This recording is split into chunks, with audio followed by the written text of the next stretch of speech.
One of the things we will also be discussing in this segment is the whole concept of, in a sense, what you call manifestation.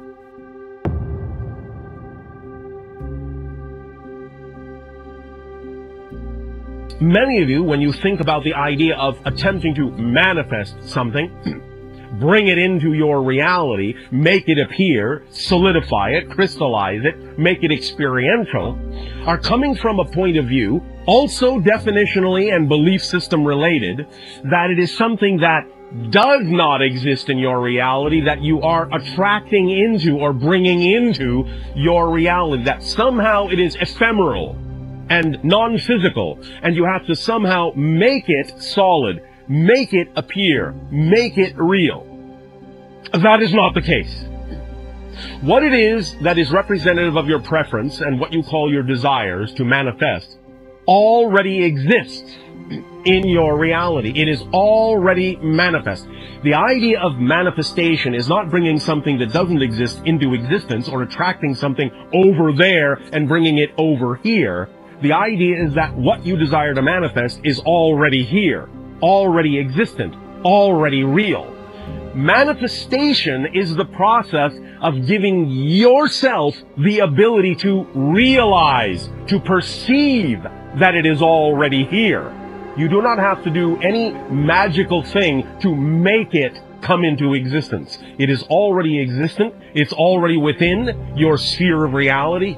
It is just that your belief system makes it invisible to you. So manifestation is not the process of actually conjuring something out of nothing. It is the process of making the invisible visible. And that simply requires an alteration of perception. That's all it takes. So we are going to be talking about that idea as well. And let us begin right there. The idea of one of the mechanisms of manifestation that allows the invisible to become visible is something that uses the power of paradox very strongly. We often talk about the idea of paradox as the recognition that you are in a very powerful place, right in the center of your power. Because what to you may seem paradoxical, what to you may seem contradictory, two opposing ideas that cannot necessarily seem to coexist, but do coexist, tells you right then and there that there must be a middle ground from which they both come. And that middle ground, that balance point, is your place of power from which you have generated the apparently paradoxical and apparently contradictory concepts. But because you can perceive them both, it tells you that just the perception of those things alone tells you that you are actually in the center of those things, that they come from the center of your being, and that you're simply seeing reflections of the polarity, expressions of the polarity of creation. But polarity within you combines and interacts in a very specific way to generate your true perfect place of balance and perfect place of power. So when you see paradox, rejoice, because it is telling you that you're standing right at the center of your creative self and have the ability to thus then manifest and transform and make the invisible visible very quickly. Let us explain a little bit more clearly about the idea of the paradoxical nature of the mechanism of manifestation. Many of you have been taught to think about the idea of manifestation as an issue of intention, and as an issue of focus, as an issue of concentration. And in a sense, this is accurate. However, a very important point is often left out, or at the very least, sometimes this point is spoken of independently, and so no connection is made to the idea as a whole concept. The two seemingly paradoxical issues here are intention, focus, and concentration, and conversely on the other side, what you have often heard in many metaphysical and New Age information sources, the idea of surrender and letting go. These two things are not diametrically opposed. They are not mutually exclusive. They work together in a whole mechanism. In other words, the secret, one direction of the paradoxical mechanism is the idea of intention, focus, and concentration, and then, after that has been done, letting go and surrendering and letting the intention, focus, and concentration do its job on higher levels.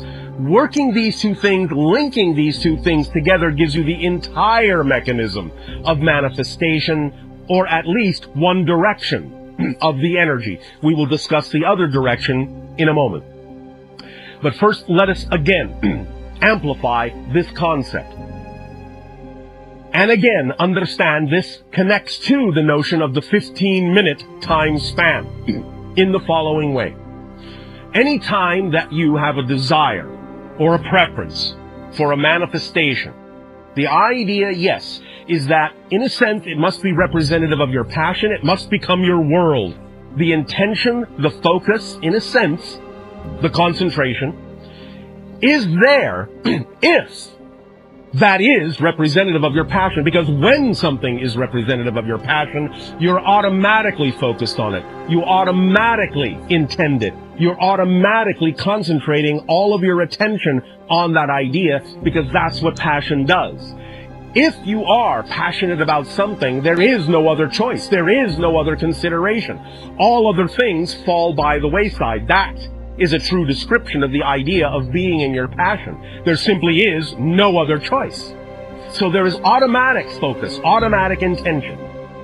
If then, in what you call a peaceful state or a meditative state or a focused state, you allow yourself to image that passionate idea, that manifestation that is desired, and feel it, and build that energy up in your energy, in your emotions, in your passion. Build that energy to a peak over the course of simply 15 minutes and no longer, sometimes even less, when you get proficient at it. You don't always need all 15 minutes, but 15 minutes at the most is all that is necessary for you to activate the idea of the wheels, of the gears, and put it in motion with regard to the idea of allowing the invisible to become visible. But when you do that, when you build it to a peak over the course of a few minutes or 15, the next step is to completely and utterly let it go. Forget about it. Stop caring about it. Let it go. Surrender it utterly to the higher self.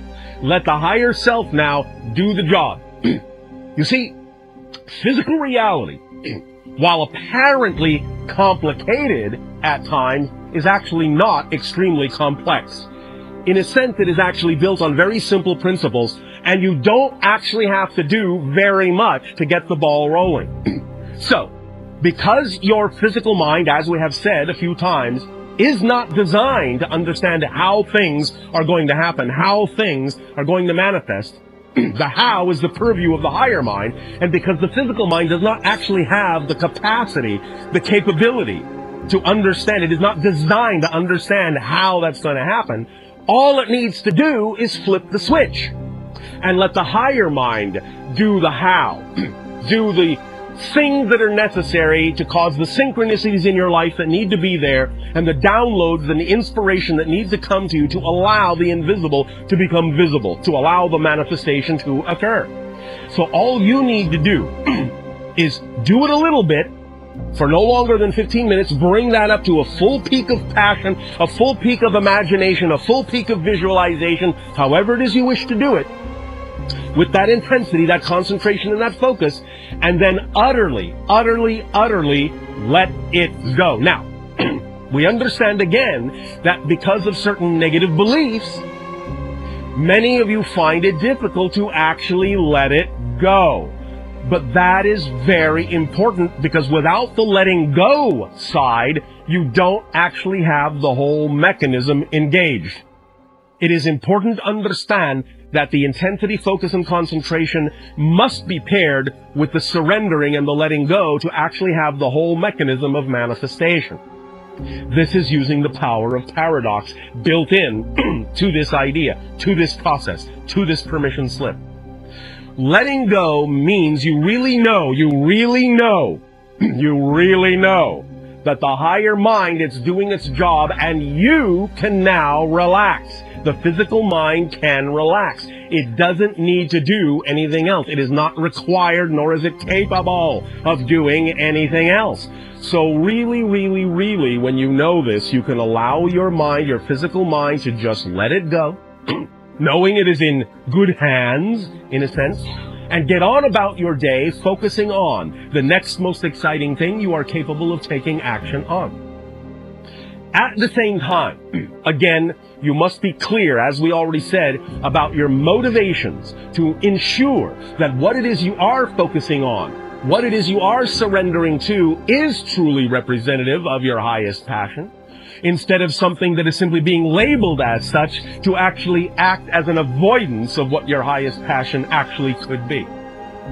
This is where you have to really be clear, again, about the idea of what beliefs you are dealing with. Because many of you often fool yourselves and trick yourselves through the negative belief system into thinking that you're acting on your excitement, when in fact you're actually acting out of anxiety and covering it up because you're afraid to look at the idea of what it is that actually does excite you because of all the negative beliefs you've attached to it.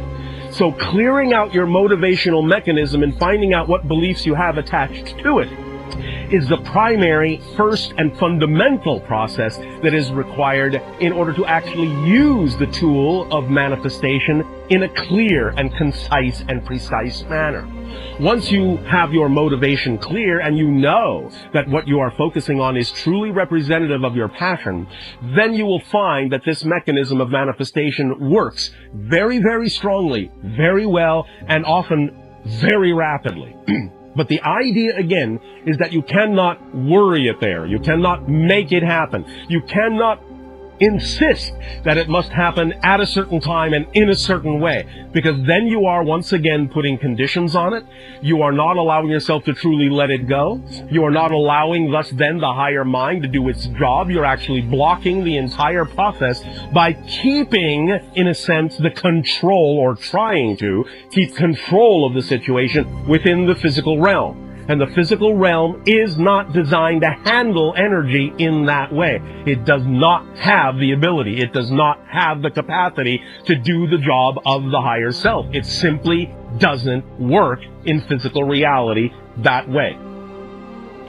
It would be as if you dove down under the sea with your breathing apparatus, and then instead of allowing yourself to rise to the surface and taking your mask off, taking your breathing apparatus off, and taking a deep breath up there to go back into that realm, it is as if you are insisting, by trying to control it in physical reality, it is as if you are taking off your mask, taking off your breathing apparatus underwater, and inhaling, and wondering why you start choking, and wondering why you cannot see that far anymore, why things are suddenly murky and muddy, and why you are suddenly drowning.